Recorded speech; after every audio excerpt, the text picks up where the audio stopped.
Well, it's game day. I had meant to do a whole game day menu and just never got to it, but we're going to throw on some sausage balls, great game day appetizer. I also love to do these around the holidays. Really simple and easy to do. You've probably had them before or at least seen them. I'll show you how I do mine. So we'll go in and get started.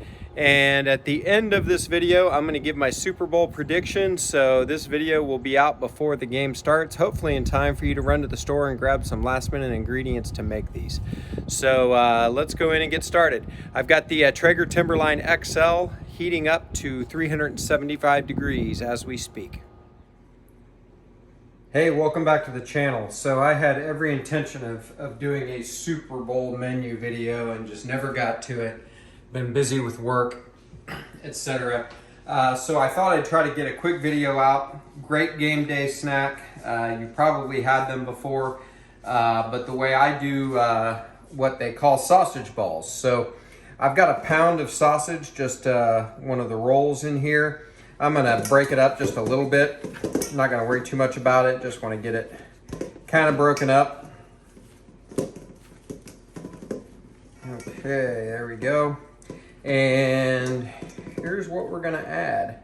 So I've got 16 ounces of cheese, and I've got two different kinds here. Use whatever you like, but these are gonna be really cheesy. I have cheddar and pepper jack, and I've grated this freshly. Now you can use pre-grated. I just always love to grate cheese fresh if I can, or grate cheese. It's just better to me. It doesn't have that starch in it that the pre-grated does, the potato starch usually. So there we go. So pound of cheese, and I'm just going to take a second to incorporate this. I should have pulled my sleeves up, but we'll get through. I've also got a half a brick of just standard cream cheese, the kind named after one of the Super Bowl teams. I've got just probably about 3 tablespoons of diced onion. I actually like to use green onions in this. I like the green tops and the whites on those. 3 to 5 of them, but I didn't have any. So we're just going to use about 3 tablespoons of freshly diced sweet onion. It'll work. The other thing I have is some minced jalapeno. I did use this from a jar. It'll work just fine. Fresh jalapeno is great too. Again, I didn't have any. I've also got about 3 cloves of garlic that I've crushed. It's in here as well. You just couldn't see it. The jalapenos were on top of it. There we go. And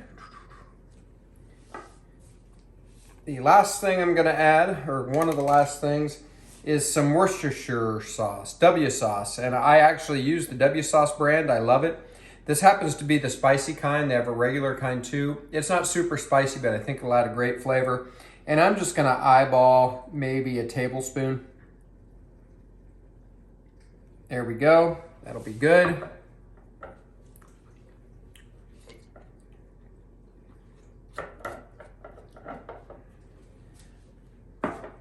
And I've got my biscuit mix, the kind that helps you do biscuits quickly.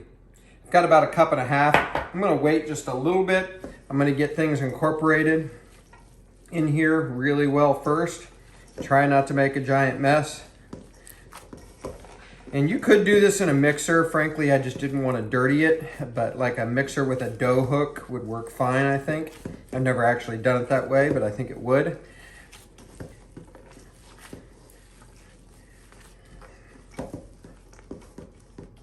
Trying to make sure all those ingredients get off the side of the bowl.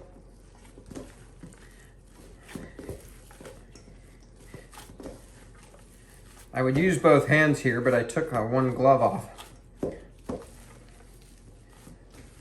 There we go, that's pretty good. Now I've got 1.5 cups of this. I may or may not use it all. We're gonna see how it turns out, but I'm gonna throw 1 cup in there anyway and leave the 1/2 cup as a, in case I need it. There we go. And I'll probably use it, but we'll see.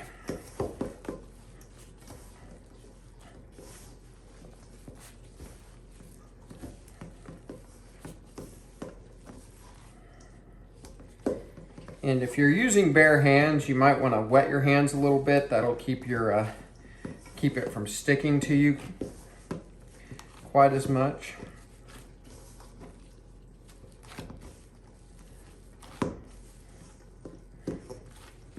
Still got a good amount of the flour in the bottom, so we'll see how much more I end up using here. Yeah, I definitely think I'm going to end up using a little bit more anyway. This is the most tedious part, this and making the actual balls, but other than that, it's pretty easy. Not that it's hard, but it's just tedious. Gonna add a little bit more of this flour. This would go so much quicker with two hands. I should have put that W sauce in its own little container so I didn't have to remove my glove. But we'll get it done. There, that's gonna be pretty good. So here's what I'm gonna do. I'm gonna get the pan ready and get another glove on so I can do this next part quicker. And I'll bring you back in just a minute. Okay, so I've got a baking sheet, got it lined with parchment paper, just kind of protecting the sausage balls from any too much bottom heat. You can always turn them, but so what we're gonna do is make about golf ball size. You could use a scooper if you wanted to you know, really get them precise. I'm not that concerned about it, but you do want to make sure that they're kind of the same size, just so they cook at the same rate. And once you do a couple of them, you'll kind of get the idea of how much you should use, etc.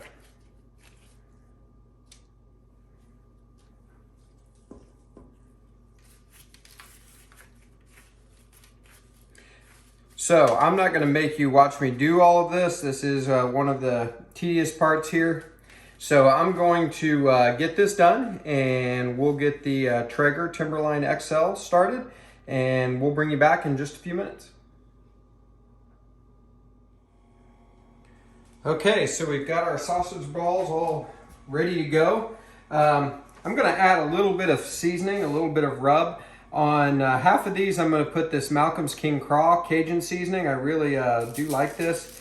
It is not really spicy. It's just got a lot of flavor. I'm not going to add a ton. Of course, the sausage has got plenty of spice in it, but just a little bit for some color. And then I'm going to use the Gospel from Meat Church. Another one I really like. Goes good on just about everything. Again, I don't want to put too much.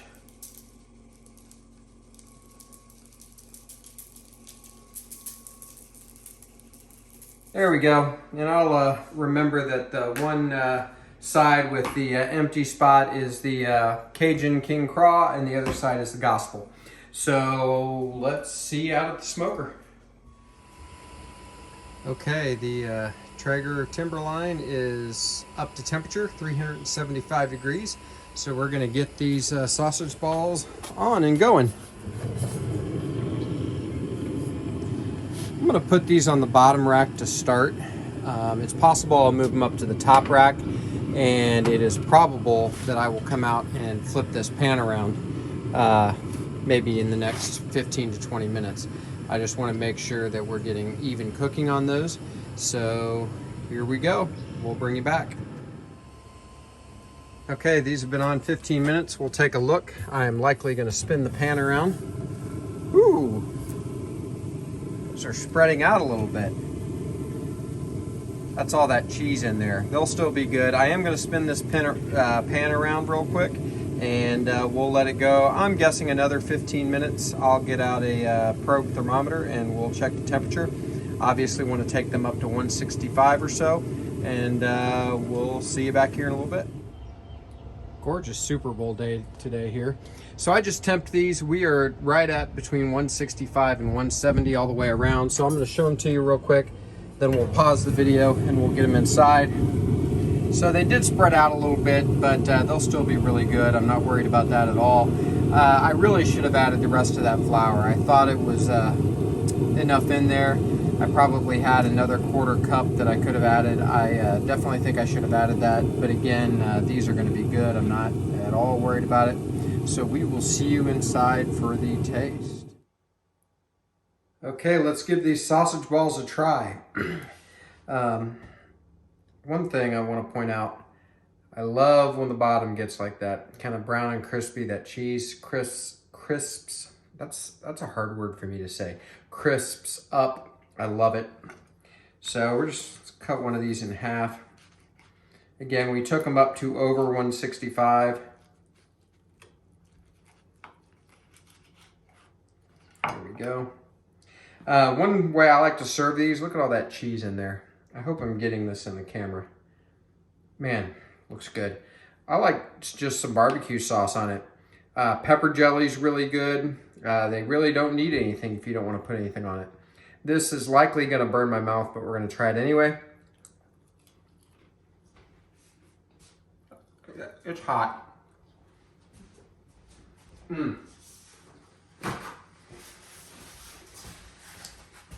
So good though. You can just taste all the cheese. Jalapenos are perfect in there. A little hint of the onion, but not really oniony at all. You could leave the onions out if you're not an onion person. These are going to be great. Again, the one thing I would do a little bit differently is I would go ahead and add that full cup and a half of flour. I thought it looked pretty solid, but obviously these sort of spread out a little bit like little sausage cookies, but there is nothing to object to here whatsoever. Really good. Easy, great game day recipe. Again, we make these around the holidays sometimes, or people bring them over to our house. There's a number of different things you can do, spins you can take on them. But definitely something you should try if you haven't done it already. And we're gonna cut this off. I'm gonna eat this other half here. Do me a favor, like the video, subscribe to the channel. I would appreciate it. I'm giving my Super Bowl pick for today. I am on the Eagles bandwagon. I don't love the Eagles, but I think they win today. Cover the spread. 10 or more points. I'm a Steelers fan, so I have been sitting at home since the playoffs started, watching other teams. So, but Eagles today, that's my pick. We'll see you next time. Thanks for watching.